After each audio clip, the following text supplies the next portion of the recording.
মুরগির পাতলা ঝোলের যত রেসিপি দেখতে পাই তার সবগুলোকেই আমার অত্যন্ত জটিল ও কঠিন মনে হয়। 2 চা চামচ পেঁয়াজ বাটা, 1 চা চামচ রসুন বাটা, আরে বাবা, সমস্ত মশলা আলাদা করে বাটা ঘষা করার টাইম থাকলে কি আর শর্টকাট রেসিপি খুঁজতাম? আর তাই আজকে আমি দেখাবো মুরগির রান্নার 1 চামচ রেসিপি। কীরকম সেটা বলছি।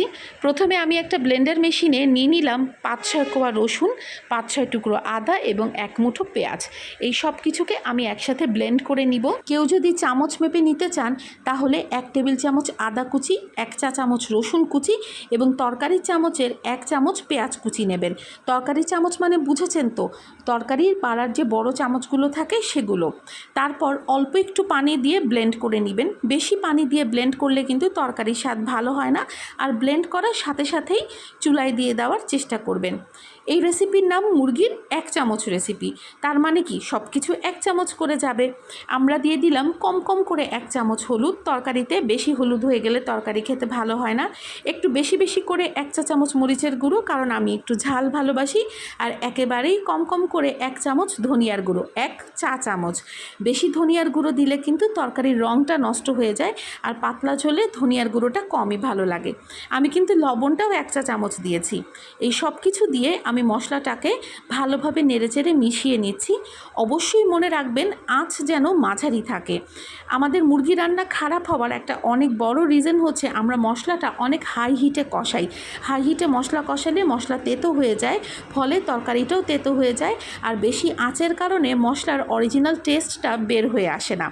এবার যেহেতু এটা এক রেসিপি, তাই আমরা পানিও দিয়ে দিলাম 1 কাপ। আর পানিটা দিয়ে আমি মশলাটা খুব ভালোভাবে 8-10 মিনিট কষিয়ে নেব।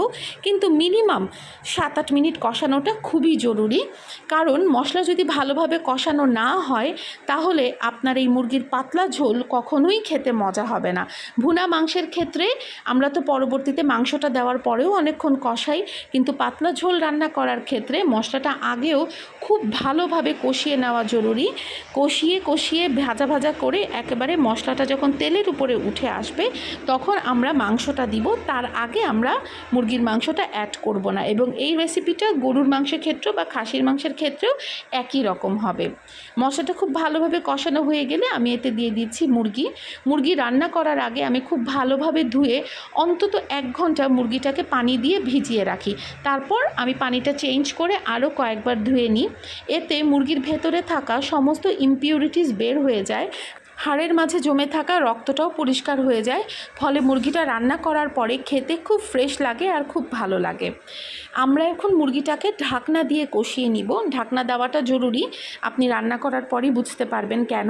এবং 7-8 মিনিট পরেই দেখবেন যে ঢাকনা দেওয়ার কারণে মুরগিটা খুব সুন্দর মতো পানি ছেড়ে দিয়েছে। এবার আমরা দিয়ে দিব একটু বড় করে কেটে রাখা আলু। আমি বাবা আলু ছাড়া মুরগির পাতলা ঝোল খেতে পারি না, তাই আলু আমাকে দিতেই হবে। কেউ চাইলে অ্যাভয়েডও করতে পারেন, তবে আলুটা বড় বড় পিস করে কাটবেন, কারণ মুরগির তরকারির মাঝে আলুটা যদি ওভারকুকড হয়ে যায় এবং ওভারকুকড হয়ে আলু যদি ভেঙে যায় তাহলে তরকারির স্বাদ হবে ভীষণ খারাপ। দেখতেই পাচ্ছেন 8-10 মিনিট কষিয়ে নেওয়ার পরে মুরগির তরকারিটা একেবারে তেলের উপরে উঠে এসেছে। কিভাবে বুঝবেন মুরগি কষানোটা ভালো হয়েছে? যখন দেখবেন এই তেলের উপর যখন মুরগিটা উঠে এসেছে, মুরগির রঙটা হয়েছে ভীষণ সুন্দর, আর মুরগি থেকে একেবারেই কুকড একটা স্মেল আসছে, অর্থাৎ মুরগির ভেতরে কোনো কাঁচা গন্ধ মনে হচ্ছে না এবং মনে হচ্ছে তরকারিটা এখনই খেয়ে ফেলা যাবে। এই পর্যায়ে দিয়ে দেবেন পানি। কোনো গরম পানি দেওয়ার হ্যাসেল করতে হবে না, সাধারণ তাপমাত্রার পানি দিয়ে দিলাম। যতটুকুন ঝোল খাবেন ততটুকুন পানি দেবেন। আমি জাগ্রত জনতা, বেশি পাতলা ঝোল খাই, তাই আমি পানিটা দিলাম 2 মগ পরিমাণ। এরপর ঢাকনা দিয়ে রান্না করে নেবেন যতক্ষণ পর্যন্ত না আলুটা সেদ্ধ হয়ে যাচ্ছে এবং মুরগি সেদ্ধ হয়ে যাচ্ছে। আলু সেদ্ধ হবে কিন্তু আলু গলে যাবে না, এটা সবসময় মনে রাখতে হবে। যেহেতু 1 চামচ রেসিপি, তাই আমি দিয়ে দিলাম 1 চা চামচ জিরার গুঁড়ো, ভাজা জিরার গুঁড়ো। কাঁচা জিরার গুঁড়ো দিয়ে মুরগির পাতলা ঝোল মজা হয় না। তারপরে কেউ যদি কাঁচা জিরা বাটা খেতে চান সেক্ষেত্রে এটা মশলাটা কষানোর সময়ই দিয়ে দেবেন, পরে দিলে কিন্তু তরকারির স্বাদ বিস্বাদ হয়ে যাবে। আর যদি ভাজা জিরার গুঁড়ো ব্যবহার করেন তাহলে এই যে এখন আমরা যখন তরকারি রান্নার শেষ দিকে দিলাম তখন দেবেন। ভাজা জিরার গুঁড়োটা দিয়ে আমি আবার 5-6 মিনিট দমে রেখে তারপরে আমি দিয়ে দিলাম কিছু কাঁচামরিচ দিয়ে আবারও আমি 5-6 মিনিট দমে রাখবো। আর তারপর চুলাটা নিভিয়ে সেই গরম চুলার উপরেই তরকারির হাঁড়িটা রেখে দেবো অন্তত 20 মিনিট। এর ফলে তরকারির উপরে সুন্দর তেল ভেসে উঠবে আর দেখতেও লাগবে ভীষণ সুন্দর। তারপরে আর কি, রেসিপি শেষ। একবার অবশ্যই বাসায় রান্না করে খেয়ে দেখবেন আমাদের মুরগির 1 মিনিট রেসিপি। ভালো থাকবেন সবাই, আল্লাহ হাফেজ।